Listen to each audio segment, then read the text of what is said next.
우리 함께 오늘 보실 말씀은 사도행전 20장 28절에서 35절입니다. 제목은 예수 피로 사신 교회를 보살피라 라는 제목으로 하나님의 말씀을 나누도록 하겠습니다. 세상에 어떤 일도 그냥 되는 것이 없습니다. 그렇죠, 여러분? 그래서 한 아이의 성장 과정을 살펴봐도요, 그 한 아이가 태어나고 장성한 그 어른이 되기까지 그냥 되어지지 않는다라는 거예요. 그래서 갓 태어난 아기는요, 스스로 아무것도 할 수 없습니다. 그리고 누군가 안아주고 누군가 먹여주고 그리고 밤새 깨어 돌봐주어야 그 아기가 생활을 할 수 있는 것이죠. 그래서 부모들은 수많은 밤을 뜬 눈으로 보내고, 그리고 아이가 또 아플 때는 어때요? 또 마음이 참 아프죠. 그래서 걸음마를 떼기까지, 말을 배우기까지, 그리고 학교에 가기까지, 사춘기를 지나기까지 그 모든 과정마다 뭐가 있습니까? 부모의 사랑과 헌신과 희생, 그리고 기도와 눈물이 있는 것입니다. 그리고 그러한 부모님의 그러한 사랑을 통해서 그제서야 장성한 어른이 되어가는 것이죠. 그러니까 한 사람의 성장도 결코 그냥 되어지지 않는다라는 거예요. 보이지 않는 수많은 손길이 있었고요, 그러한 헌신이 있었다라는 것입니다. 이렇게 한 사람의 성장하는 과정도 이러한데, 하물며 이 교회는 어떻겠습니까? 한 교회가 세워지고 자라기까지 그냥 되는 일이 없다라는 거예요. 그래서 하늘길교회의 5년을 되돌아보면 그러했습니다. 그래서 누군가의 눈물이 있었고요, 눈물로 기도하고 보이지 않는 곳에서 헌신하고, 그리고 보살피는 손길들이 있었기 때문에 오늘 하늘길교회 공동체가 지금까지 이렇게 올 수 있었던 것입니다. 그래서 한 영혼이 교회에 오고요, 그 한 영혼이 또한 이 교회에 정착하고 또한 가족이 되기까지 많은 사람들의 희생과 헌신, 기도, 사랑이 있었다라는 거예요. 그리고 전적인 하나님의 은혜가 있었다라는 것입니다. 참 감사한 일이죠. 그래서 저희 교회가 여기까지 온 건데, 또 이렇게 5년이 지나서 어떤 설교를 할까 살펴보다가 사도 바울이 에베소 교회에 3년을 사역하다가 이제 마지막으로 전한 설교의 내용을 좀 같이 나눴으면 좋겠다 생각을 했어요. 그래서 이게 마지막 에베소 장로들에게 이제 전하는 고별 설교인데, 바울에게는 그 에베소 교회가 굉장히 소중했습니다. 왜냐하면 바울은 선교 여행을 계속 떠나면서 교회를 개척하고 또 교회를 세우는 일을 감당했었어요. 그런데 에베소라는 지역에서 몇 년을 보냈냐면 3년을 보냈습니다. 가장 긴 시간을 보낸 거예요. 물론 저희에게 3년은 짧을 수 있으나 그 선교 여행에서 3년은 굉장히 긴 시간이었습니다. 바울에게 있어서는. 그렇기 때문에 더 애착이 가는 곳이었죠. 그래서 바울이 이제 여기를 떠나면 다시 돌아오지 못할 것을 예감하고, 이제는 장로들의 얼굴을 다시 못할 것이기 때문에 부모의 심정으로, 어떻게 보면 영적인 부모죠. 영적인 부모의 심정으로 마지막 메시지를 전하고 있는 것입니다. 그 내용의 핵심은 뭐냐면 예수 그리스도의 피로 사신 이 교회를 당신들이 어떻게 세워갈 것인가, 어떻게 지켜갈 것인가 라는 그런 내용인 거예요. 그래서 오늘 본문을 함께 살필 텐데, 오늘 이 말씀이 하늘길 교회 모든 성도님들께 믿음으로 받게 되는 그 말씀이 되기를 소망합니다. 첫 번째로 28절에서 31절은 교회를 보살피라라는 내용입니다. 28절에 보면 먼저 바울이 여러분은 자기를 위하여 또는 온 양떼를 위하여 삼가라 이렇게 말씀하고 있습니다. 그러니까 자기를 위하여 그리고 온 양떼를 위하여 삼가라. 무슨 말이냐? 자신의 영적인 상태, 그리고 교회 지체들의 영적인 상태에 삼가라는 말이 어떤 말이냐면 주의를 기울여라, 전념해라 이런 말씀이에요. 그러니까 특별히 교회의 리더 그룹인 장로들에게 이러한 말씀을 전달하면서 지금 책임을 다하라고 말을 하고 있는 것입니다. 그리고 이어지는 말씀에 성령이 그들 가운데 여러분을 감독자로 삼고 이렇게 말씀하고 있습니다. 그러니까 사람으로 인한 사람의 주관으로 세워진 일꾼이 아니라 바로 성령이 그들 가운데 여러분을 감독자로 삼았다. 그러니까 하나님께서 세우신 거예요. 그 감독자들을, 그 장로들과 목사들을 세운 것입니다. 그리고 이 교회를 당신들께 맡겼다라고 지금 말을 하고 있는 거예요. 이처럼 여러분 하늘길 교회를요, 하나님께서 저에게만 맡긴 게 아니에요. 여러분에게도 맡겼습니다. 우리 모두에게 맡긴 거예요. 그래서 하나님이 맡기신 교회가 어떤 교회냐라고 했을 때 이어지는 말씀에 보니까 하나님이 자기 피로 사신 교회를 보살피게 하셨다라고 말씀하고 있습니다. 그러니까 교회는 하나님이 자기 피로 사신 교회라는 거예요.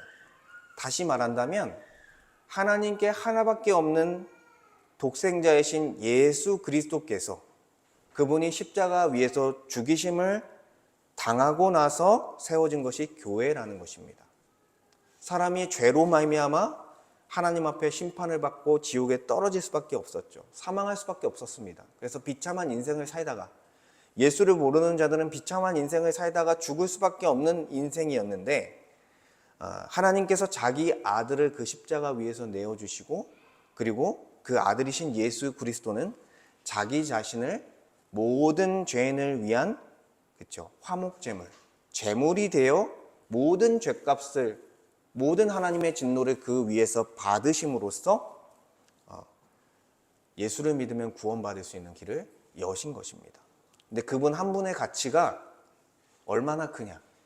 과거에 있던 모든 사람들, 현재에 있는 모든 사람들, 미래에 있는 모든 사람들의 값을 합친 것보다 그분 한 분이 더 가치가 커요.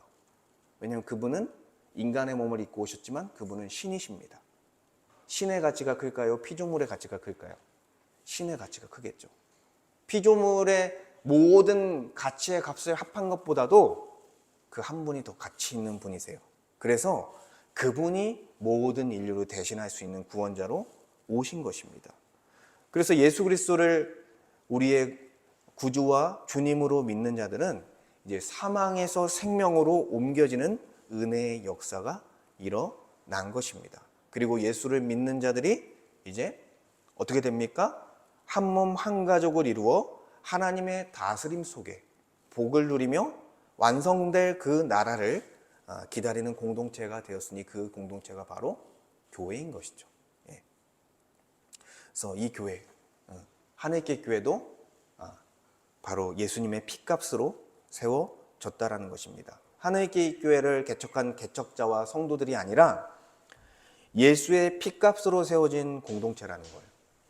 그래서 하늘길 교회를 함부로 할 수 없는 거예요. 그리고 가볍게 여길 수도 없는 것입니다. 개척자라 해서 마음대로 할 수 없는 것입니다. 그리고 하나님은 그 공동체를 보면서 우리에게 그 공동체를 맡기시면서 보살피라고 지금 명령하고 있는 거예요. 아까도 말씀드렸지만 목사인 저에게만 이 교회를 맡긴 것이 아니라 교회의 일원이 되는 모든 성도님들께 이 교회를 맡겼다라고 지금 말씀하고 있는 것입니다. 그런데 29절, 30절을 보니까 교회에 어떤 일들이 일어날 거냐라고 얘기하냐면 외부적으로 그리고 내부적으로 교회를 위협하는 위협이 나타나게 될 것이다라는 거예요. 그래서 말씀의 표현을 보면 사나운 이리와 같은 사람들이 교회를 위협할 것이다. 그리고 내부적으로는 성도들을 빼내서 어그러진 말로써 사람들을 유혹하는 일들이 일어나게 될 것이다라고 경고하고 있습니다. 여러분, 그 당시에 이제 초대교회 당시에 어떤 위협들이 있었냐면 지금과는 비교도 할 수 없는 외부적인 위협이 있었습니다. 많은 박해와 핍박을 받았어요. 예수를 믿는다는 이유만으로. 그 로마라는 나라가 어떤 나라였습니까? 황제를 숭배하는 나라였어요. 그러니까 황제를 숭배하고 다른 신을 섬겨도 괜찮지만 그 신만 섬겨서는 안 되는 거예요. 근데 기독교가 어떤 종교입니까? 유이신, 그렇죠? 삼위 하나님 한 분만을 믿는, 그렇죠? 종교입니다. 그렇기 때문에 수많은 기독교인들이 초대교회 때 박해를 받고 핍박을 받고 너무나 많은 사람들이 순교를 당했다라는 거예요. 그런데 지금 우리가 생활하는 우리나라의 교회를 생각해 보면 어떻습니까? 교회를 다닌다고 해서 여러분이 지금 오늘 주일에 왔다라고 해서 누가 여러분을 칼로 찌른다든지, 그렇죠? 뭐 법원으로 재판을 받게 데리고 간다든지 그런 일은 없다라는 거예요. 그러니까 우리가 봤을 때는 지금 이 세상에서 교회 생활을 하는 거는 어떤 위협도 없게 느껴지는 거예요. 세상에서 어떤 위협도 주고이지 않구나. 이 시대에는 어떤 사나운 일이가 없구나라고 생각할 수 있다라는 거예요. 그러나 현 시대의 사나운 일에는요, 우리가 분별하기가 어렵다라는 거예요. 바로 세상의 풍조가 바로 이 시대의 사나운 일이라는 것입니다. 그래서 사람들을 어떻게 유혹하고 위협하냐면 세상의 인본주의와 문화를 통해 하나님을 섬기는 것이 아니라 자기를 숭배하도록 해요. 자기를 숭배하고 이 세상의 것에 대한 탐심을 갖게 합니다. 그리고 어떤 것에 대한 탐닉 중독에 빠지게 하는 거예요. 그러니까 탐욕과 쾌락에 취해 살게 만든다라는 것입니다. 이 반기독교적인 문화들이요, 여러분이 보는 영화와 음악과 드라마와 유튜브와 이런 모든 곳에 지금 스며들어가 있습니다. 그래서 우리가 가진 신앙에 대한 세계관을 바꾸고 세상적인 세계관으로 우리를 바꿔서 하나님을 예배하는 것이 아니라 자신을 숭배하게 만들어요. 그래서 세상에서 말하는 가장 중요한 가치가 뭐예요? 자아실현이에요. 자아실현. 그렇죠? 그리고 과도한 욕구, 내가 원하는 욕구를 충족하면서 그것을 통해서 행복하다라고 느끼는 것을 강조합니다. 그게 행복한 것처럼 느끼게 하는 거예요. 그래서 이 세상의 풍조 안에서는요, 하나님의 자리는 없다라는 거예요. 하나님을 예배하는 건 뭐예요? 이 사람들이 봤을 때 어리석은 거예요. 굳이 이 좋은 시간에, 그렇죠? 이곳에 와서 예배를 드린다는 게 그들은 이해할 수 없는 부분입니다. 그래서 이 세상의 풍조를 따르는 사람들은 어떻게 생각하냐? 이 세상이 하나님에 의해서 돌아가는 것이 아니라 사람들로 인해서, 그리고 사람들이 만든 문명과 과학이 있기 때문에 이것들을 통해서 세상이 돌아간다라고 생각하는 거예요. 언제까지? 자신의 비참한 현실을 마주하기 전까지는 그렇게 생각합니다. 내가 죄인이라는 것, 내가 가망성이 없다라는 것, 내가 죽을 수밖에 없는 그런 존재라는 것을 발견하기 전까지 그렇게 생각한다는 거예요. 그러니까 이러한 시대 정신, 세상의 풍조는요, 우리가 교회에 뿌리를 내리고 하나님을 예배하며 예수의 생명으로 살아가는 것을 계속해서 방해하고 막고 있다는 것입니다. 그래서 우리에게는 뭐가 필요해요? 분별력이 필요해요. 분별력. 그냥 다 수용하는 것이 아니라 하나님의 말씀에 근거한 가치에 있어서 저 미디어와 저 음악과 그러한 것들이 어떤 부분이 문제가 있다라고 우리는 분별할 줄 알아야 한다는 것입니다. 그리고 어떤 사람들로 인해 어떤 이 세상의 문명으로 인해서 세상이 돌아가는 것이 아니라 이 세상이 누구의 통치 아래에 있는지를 우리는 분명히 알아야 된다는 거예요. 바로 하나님의 손안에 있다는 것입니다. 이 세상이 어떤 사람, 배우의 어떤 있는 그 사람이 조종하는 것이 아니라 하나님의 손에 있다는 거예요. 우리가 그것을 알아야 된다는 것입니다. 그리고 바울은 이렇게 밖에서 이런 위협이 있을 것을 얘기했고, 안에서는 어그러진 말로 내부의 분열을 만드는 이들이 등장을 할 것이다. 그리고 듣는 너희 중에도 있을 것이다. 이렇게 얘기하고 있죠. 그러니까 외부적인 문제보다 더 큰 건 뭐예요? 내부적으로. 안에서 일어나는 문제가 더 큰 것입니다. 왜냐면 안에서 문제가 일어나면 더 그 문제를 해결하기가 어려워요. 그렇죠? 그래서 바울은 생각했습니다. 자신이 떠나면 교회 안에 리더가 되어 자신의 영향력을 드러내고자 하는 자들, 또는 자신의 이익을 위해 분열을 일으키는 그런 사람들이 나타날 것이다라고 말씀한 것이죠. 인간의 가장 큰 죄성이 뭡니까? 아까도 말씀드렸지만 자기 숭배입니다. 자신을 높이고 그리고 자기가 인정을 받고 자기가 대우받는 게 중요해요. 그래서 지금 안타깝지만 우리 한국교회가 어떻습니까? 자기를 숭배하는 모습 때문에 교회가 분열해요. 교회가 깨지고 쪼개지는 일들이 일어난다는 거예요. 그러니까 진리에 대한 문제였으면 그나마 다행인데 그래도 웬만하면 안 쪼개져야겠죠. 그러니까 진리에 대한 문제였으면 그래 그럴 수 있겠다 생각하겠지만 사실 쪼개지는 이유가 대부분 뭐예요? 사소한 언쟁과 그리고 다툼에서부터 쪼개지는 일이 일어나고 있다는 거예요. 그럼 뭐예요? 자기 이익, 자기 명예, 자기 고집으로 인해서 쪼개진다라는 거예요. 결국에는 그 공동체 안에서 내가 더 큰 영향력을 발휘하고자 하는 목적을 가짐으로써 교회가 산산조각 나는 일들이 지금 이 땅에서도 일어나고 있는 것입니다. 무엇이 문제예요? 자기 숭배. 그렇죠? 자기를 부인하지 못하는 거예요, 계속. 그래서 여러분도 조심을 해야 된다는 거예요. 여러분 하늘빛 교회 오는 동안 어땠습니까? 평안했습니다. 굉장히 평안했고요. 내부적으로 큰 문제가 없었습니다. 우리는 어떤 과정을 거쳤어요? 우리의 신앙의 초보적인 그런 수준에서 우리의 신앙이 어떻게 보면 세워지는 시간이었다라고 생각이 듭니다. 감사하게도 우리는 건강하게 그래도 자랐어요. 그런데 언제든지 우리 내부 안에서 문제가 발생할 수 있다라는 거예요. 내가 사랑하는 지체가 나와 함께 했던 지체가 그렇죠. 문제를 일으킬 수 있고 나도 문제를 일으킬 수 있다라고 우리는 생각을 해야 된다라는 거예요. 근데 무엇이 문제예요? 자기 숭배가 문제인 거예요. 내가 더 인정받고 그렇죠. 내가 더 어떻게 보면 더 큰 영향력을 발휘하고 그리고 내가 이 안에서 대우를 받고 이런 문제 때문에 우리가 천국의 공동체로서 천국을 경험하는 공동체로 가야 되는데 우리가 그런 문제가 발생했을 때 교회가 어떻게 됩니까? 천국을 경험하는 공동체가 아니라 지옥을 경험하는 공동체가 되는 거예요. 그래서 우리가 어떻게 해야 돼요? 다 조심해야 되는 부분인 거예요. 저를 포함해서 여러분들이 다 조심해야 되는 부분이다. 나를 관철시키고 나의 영향력을 확대하고 나의 이익을 취하는 방식으로 갔을 때 분명히 교회 안에서 문제가 생긴다라는 것입니다. 그래서 바울이 32절에 말하는 거예요. 그러므로 여러분이 일깨어 내가 3년이나 밤낮 쉬지 않고 눈물로 각 사람을 훈계하던 것을 기억하라 라고 말씀했습니다. 그러니까 바울은 밤낮 쉬지 않고 3년 동안 말씀으로 가르쳤다는 거예요.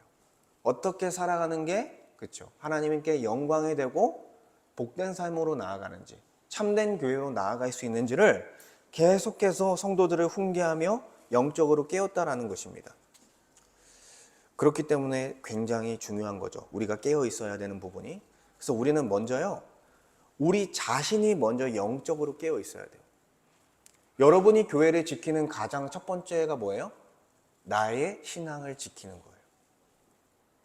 내가 영적으로 깨어 있어서 계속해서 하나님의 말씀을 받고 그 가르침을 통해 온전케 되었을 때 우리 안에 있던 욕망과 욕심과 이기심이요. 계속해서 다듬어지는 거죠. 근데 그렇지 않았을 때 어떻게 됩니까? 신앙생활이 엉망이 되고 교회의 지체를 함부로 대하고 또한 내 안에 있던 욕망과 욕심이 튀어나오고 이기심 가운데 다른 지체들을 불편하게 만들고 그런 일들이 펼쳐지는 거죠. 그러니까 가장 중요한 게 뭐예요? 우리 교회를 지키는 나의 신앙을 지켜가는 거예요. 그리고 나의 신앙을 지켜가면서 옆에 있는 지체들의 신앙을 돌보는 것입니다. 보살피는 거예요. 같이 기도해주고 같이 말씀을 보고 권면하고 한마디를 하더라도 믿음을 세우는 말을 하는 거죠. 그리고 교회 생활을 하면서 교회 생활을 우리가 함께 열심히 참여하면서 천국을 경험해야 돼요. 우리가 다 경험할 수 없어요. 1%, 2%도 경험 못하겠죠. 그렇지만 이 세상과는 전혀 다른 가치를 교회에서 경험함으로써 우리가 영적인 상태를 온전히 유지할 수 있게 한다는 거예요. 그래서 우리는 우리에게 맡겨주신 지체를 잘 돌봐야 되고 관심을 기울여야 됩니다. 저렇게 있는 어린 아기까지도, 그렇죠? 우리가 나이가 많으신 그렇죠? 우리 성도님들까지도 우리가 관심을 기울이며 하나님께서 한 몸과 한 가족으로 삼으신 은혜 가운데 참여하는 거예요. 우리가 이제 가족이 되었구나. 그전에는 잘 모르던 사람이었는데 우리가 한 몸과 한 가족으로서 하나님께서 지으셨구나. 그래서 우리가 서로를 돌보는 교회가 되어야 합니다. 그런데 이렇게 교회를, 지체들을 돌보는 일을요, 사실 우리의 어떤 힘과 능력, 우리의 인간적인 어떠함으로는요, 결코 가능한 일이 아니라는 거예요. 어떤 분은 굉장히 성품도 좋고 가진 그런 재능도 많아서 그 사람을 통해서는 뭔가 교회가 세워질 것 같고 그 사람을 통해서 뭔가 교회가 온전해질 것 같지만 그 사람의 능력으로는 교회가 세워지는 게 불가능하다라는 거예요. 그러면 어떤 걸로 교회가 세워지냐? 바로 두 번째 32절, 말씀이 든든히 세울 것이다. 이것을 믿는 거예요. 그러니까 인간의 어떠함으로 세워지는 것이 아니라 하나님의 말씀으로 교회가 세워지는 것이다 라는 말씀이죠. 그래서 32절에 보니까 지금 내가 여러분을 주와 및 그 은혜의 말씀에 부탁하노니 이렇게 말씀하고 있습니다. 바울은 에베소 교회 장로들에게 교회를 부탁했지만 정말 누구에게 지금 부탁하고 있는 거예요? 하나님과 우리 주 그리스도께, 주께 이 교회를 맡겨드립니다. 그리고 은혜의 말씀에 부탁합니다. 이렇게 말하고 있는 거예요. 여러분 독특하죠? 말씀에 부탁한다라고 지금 말을 하고 있는 것입니다. 왜 말씀에 부탁할까 우리가 생각해 봤을 때 여러분 우리 교회가 누구의 통치를 받는 거예요?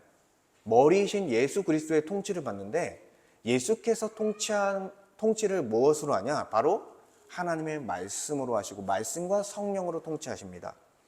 하나님의 말씀을 통해 하나님이 어떠한 분이신지 또한 우리가 어떻게 구원을 받고 어떤 교회가 되었는지 그리고 우리가 어디로 갈 것인지를 알려주며 그것을 누가 깨닫게 해요?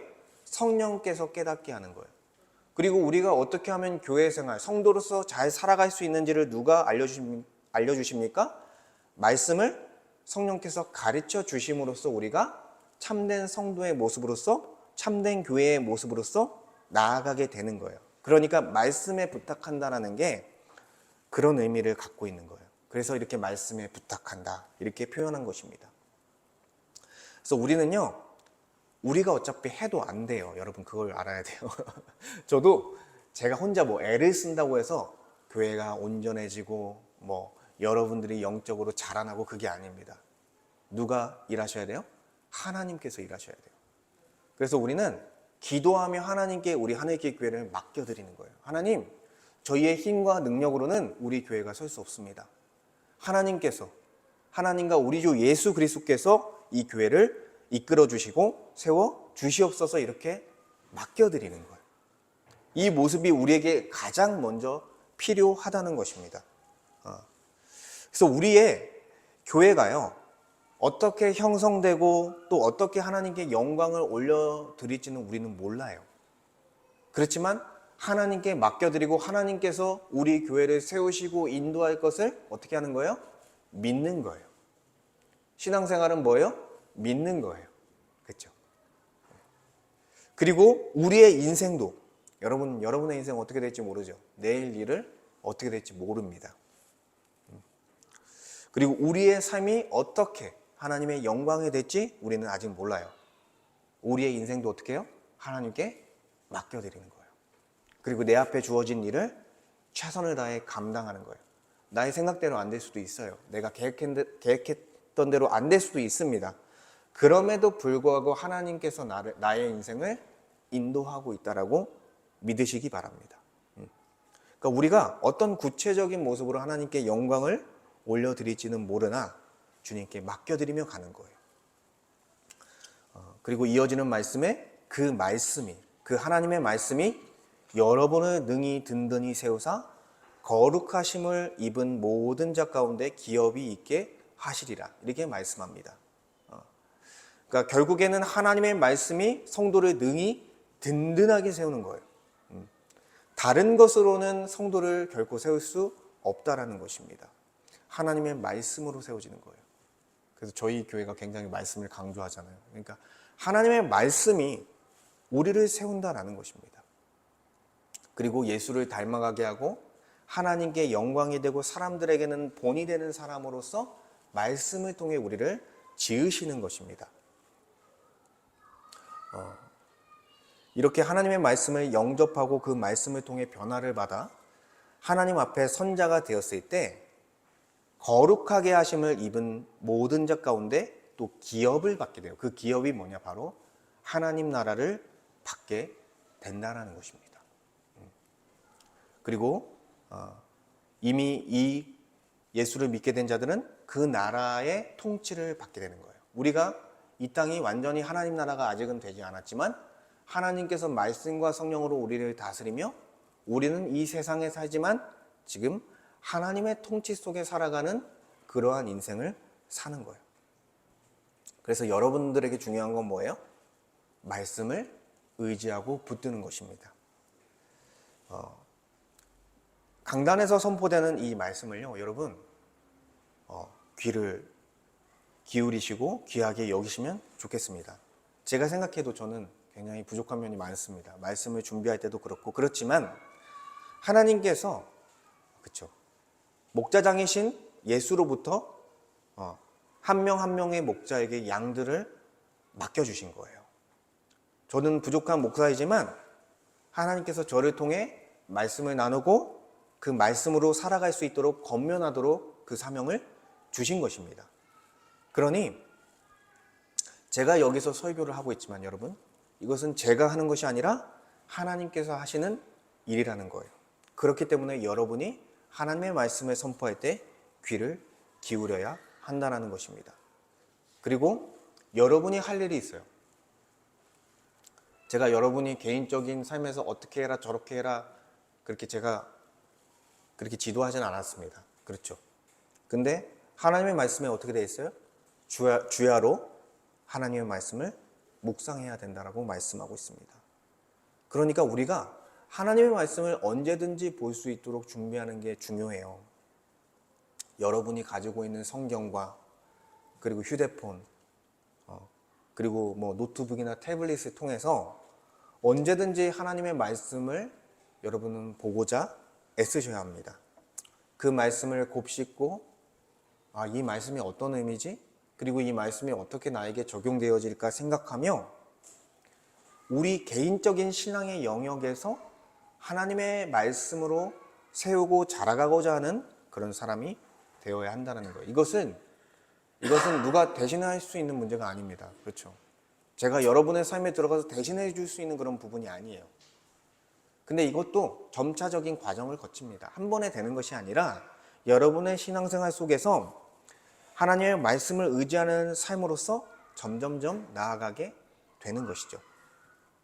그리고 교회에서 이루어지는 성경 공부와 강의를 귀하게 여기시면 좋겠습니다. 여러분, 하나님의 말씀을 제가 선포할 때는요, 여러 가지 전제를 갖고 선포를 하는 거예요.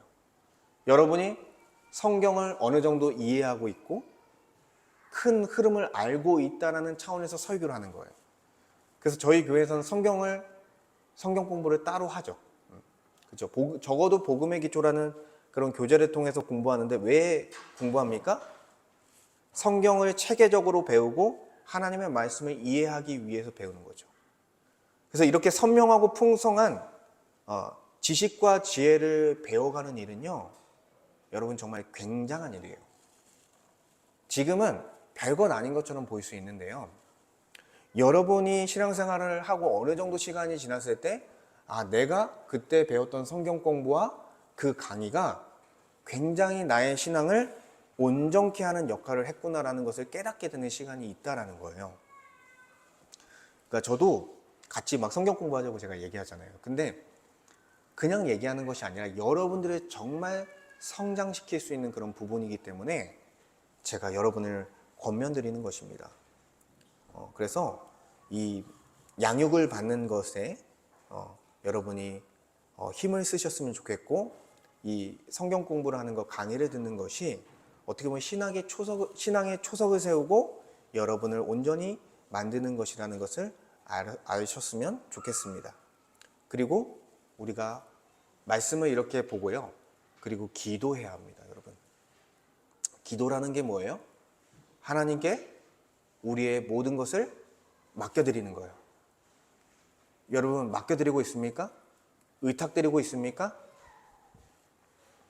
그리고 하나님의 말씀을 받는 거예요, 기도는. 하나님의 말씀을 받고 적용하며 그 말씀대로 살아가기를 간구하는 거예요. 이거 주세요, 저거 주세요 하는 게 기도가 아니에요, 여러분. 하나님의 나라와 그 뜻을 구하는 거예요. 주님의 뜻에, 그 통치 속에 살아가기를 구하는 게 기도입니다. 그렇기 때문에 우리가 말씀과 기도로서 이 땅에서부터 신앙생활을 세우고 하나님의 통치 속에 이제 복을 누려야 하는 것이죠. 그래서 우리가 이미 누리고 있고, 그렇죠? 더 우리는 누려가야 돼요, 그 나라를. 그리고 장차 완성될 그 나라를 소망하며 나아가야 되는 것입니다. 그리고 말씀으로 성숙된 그 성도는요, 결국 어떤 방향으로 가게 되냐? 바로 이웃 사랑으로 나아가게 된다는 거예요. 그 33절과 35절 세 번째로 수고하며 약한 지체들을 도우라, 이런 내용의 말씀입니다. 33절에 바울이 내가 아무의 은이나 금이나 의복을 탐하지 아니하였고, 바울이 에베소 교회를 세우고 거기서 복음을 전하고 전도하고 교회를 세우는 일에서는요, 자기의 어떠한 이익도 생각하지 않았다라는 거예요. 여러분, 교회에 속하는 그런 여러 가지 이유들이 있겠죠. 근데 어떤 분들은 장사를 하기 위해, 목적이 있어요. 영업을 하기 위해, 또는 나의 외로움을 채우기 위해 이 공동체에 속하는 이들이 있습니다. 그런데 자기의 어떤 이익을 위해 교회에 오는 것은 적절하지 않다는 거예요. 자기의 이익을 위해 교회에 왔을 때 이 교회를 어떻게 생각하는 거예요? 자기를 위한 도구 정도로. 그렇죠? 자기를 위한 도구 정도로 생각하는 거예요. 하나님이 세우신 이 거룩한 교회를 그런 도구로 생각하는 거예요. 그래서 바울은 어떻게 했습니까? 자기 손으로 천막을 치며 일을 하고 자신과 동행하는 사람들이 쓰는 것을 충당했다라는 거예요. 자신만 먹일 뿐만 아니라 자기와 함께하는 그 사역자들을, 그들의 필요를 채웠다라는 것입니다. 그러니까 지체들을 섬기기 위해 자신이 할 수 있는 최선을 다했다라는 거예요. 그래서 자기의 삶을 어느 정도 책임짐으로 교회에 짐지지 않게 노력했다라는 것입니다. 물론 성경에서는 그렇죠, 적어도 목회자의 삶을 돕고 그 목회자를 위해서 삶의 기반을 만들어주는 것은 일반적인 원칙이에요. 근데 여기서 말하고자 하는 건 뭐예요? 목회자나 모든 성도가 교회를 섬기려는 마음으로서 교회 공동체에 속해야 된다는 거예요. 내가 유익을 누리려는 것이 아니라 오히려 자신의 것을 내어주는 방향으로서 이 교회 안에 속하는 것이다 라고 말씀하는 것입니다. 근데 여러분, 그거 아세요? 내가 내어주려고 할 때 나도 더 큰 것들을 받게 돼요.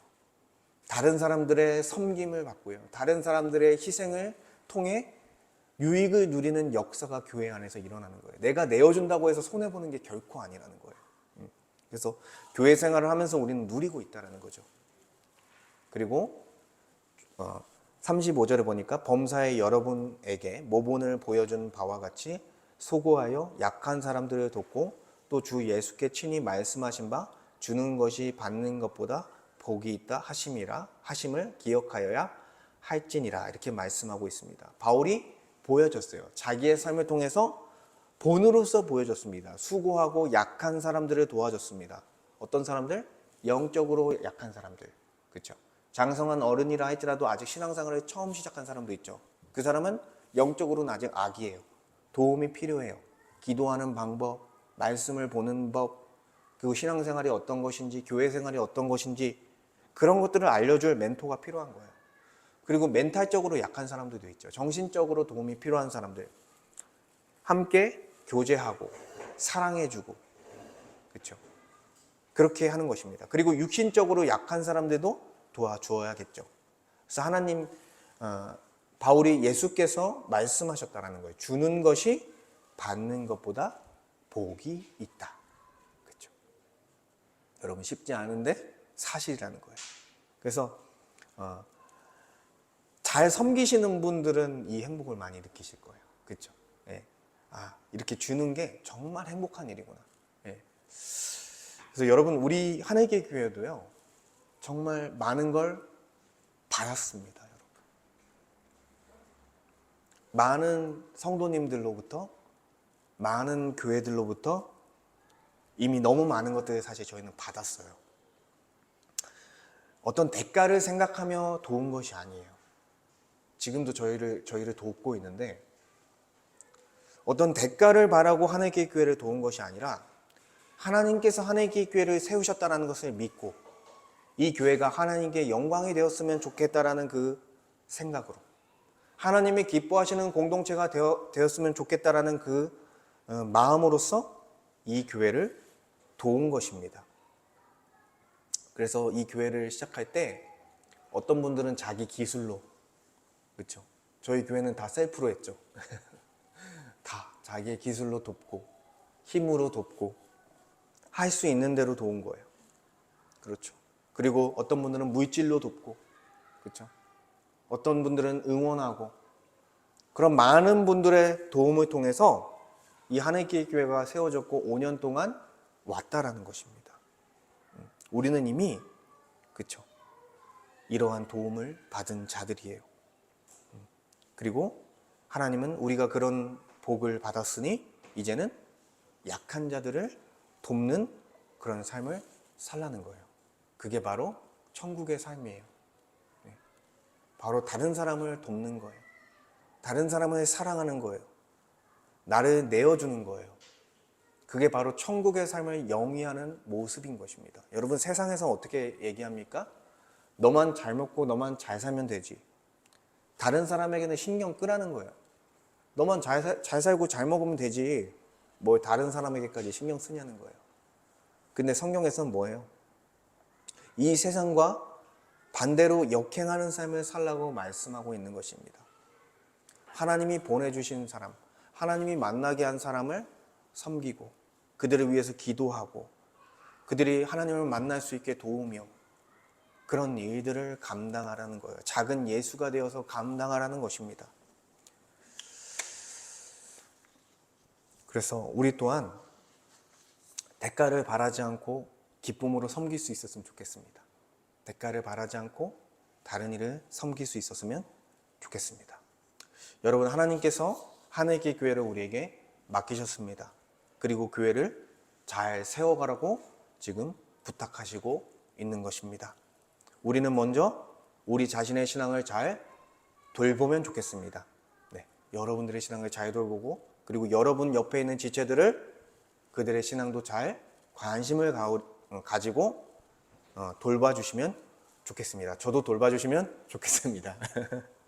그리고 우리의 힘과 능력이 아니라 하나님과 우리 그리스도께서 그리고 그 은혜의 말씀을 통해서 이 교회가 세워짐을 믿으셨으면 좋겠습니다. 우리의 힘으로 할 수 없습니다. 하나님께서 하셔야 교회가 세워지고 여러분의 가정과 여러분의 삶이 복을 누리게 되는 것입니다. 그리고 우리도 이제 그렇죠. 많은 섬김을 받은 자들로서 대가 없이 하나님의 말씀에 따라 영혼들을 섬기는 그런 은혜가 있었으면 좋겠습니다. 네, 흔한 일입니다. 걱정하지 마세요. 네, 저희 예배 드릴 때 흔한 일이니까. 자, 우리 함께 기도하면 좋겠습니다. 우리가 앞으로도 우리 하나님의 교회를 함께 잘 돌볼 수 있기를 기도하면 좋겠습니다. 그리고 우리의 힘이 아니라 하나님께서 하시는 일이니 우리가 믿음으로써 하나님께 맡겨드리기를 원합니다. 그리고 우리의 교회 안에 특별히 약한 지체들, 그렇죠? 신앙적으로, 정신적으로, 육체적으로 약한 지체들이 있다 하면 내가 할 수 있는 이들을 감당하면 좋겠습니다. 우리 함께 말씀을 생각하며 같이 기도하도록 하겠습니다. 하나님 감사합니다. 주님, 오늘 말씀을 통해서 하나님께서 바울이 에베소 장로들에게 고별 설교를 하며 교회를 부탁하신 것처럼 하나님께서 그리고 우리 주 예수 그리스도께서 우리에게 교회를 맡겨주셨습니다. 우리 하늘길 교회를 맡겨주셨습니다. 주님께서 정말 이 교회를 잘 세우라고 주님께서 맡겨주셨습니다. 먼저는 우리의 신앙을 세우길 원합니다. 우리 자신의 신앙을 유지하며 온전케 하며 세워가며 하나님의 말씀으로 또한 기도하며 우리가 또 공동체 속에 살아가며 우리의 신앙을 세워가기 원합니다. 또한 우리 옆에 있는 지체들을 한 몸 한 가족으로 여기며 그들을 사랑하고 그들을 위해 희생하고 헌신하며 나의 것을 내어주는 귀한 역사가 일어나기 원합니다. 정말 천국의 삶을 영위하는 것이 어떠한 것인지를 우리가 경험하기 원합니다. 나만 잘 먹고 나만 잘 사는 것이 아니라 함께 서로 사랑하며 서로 그의 것을 내어주며 정말 그러한 하나님의 말씀 앞에 순종함으로써 이루어지는 그 천국을 우리가 경험하기 원합니다. 주님, 역사하여 주시옵소서. 그러나 이 모든 것들이 우리의 힘과 우리의 인간적인 어떠한 것으로 되지 않습니다. 하나님과 우리 주 예수 그리스도께서 또한 하나님이 주신 은혜의 말씀을 통해서 주님, 우리가 온전케 됨을 주님 믿습니다. 주님, 하나님의 말씀으로 가르쳐 주시옵소서. 성령께서 그 말씀으로 하나님께서 이 성경을 하나하나 잘 가르쳐 주시고 또한 그 말씀에 순종할 수 있는 사람으로서 우리를 세워주셔서 주님 안에서 우리가 정말 거룩한 교회로서 하나님을 정말 사랑하고 하나님께 영광을 올려드리는 교회로서 나아가기 소망합니다. 주님께서 은혜를 주시고 복을 허락하여 주시옵소서. 또한 우리 하늘길 교회가 많은 성도님들과 교회들의 희생과 헌신과 사랑을 받았습니다. 우리가 사랑을 받은 자로서 하나님의 사랑을 받은 자로서 대가 없이 다른 이를 위해서 희생하고 내어주며 사랑할 수 있는 은혜를 허락하여 주시옵소서. 우리의 힘과 우리의 능력으로는 할 수 없습니다. 그러나 도우라, 약한 자들을 도우라고 주님께서 말씀하고 있습니다. 믿음으로 주님이 주신 사랑을 아는 자로서 도와가길 원합니다. 주님께서 함께하여 주시고 주님께서 붙잡아 주셔서 우리 온 성도가 성숙한 성도가 되어 거룩한 성도가 되어 주님, 하나님이 주신 이 하늘길 교회를 온전하게 거룩하게 세워갈 수 있도록 주님께서 은혜를 베풀어 주시옵소서.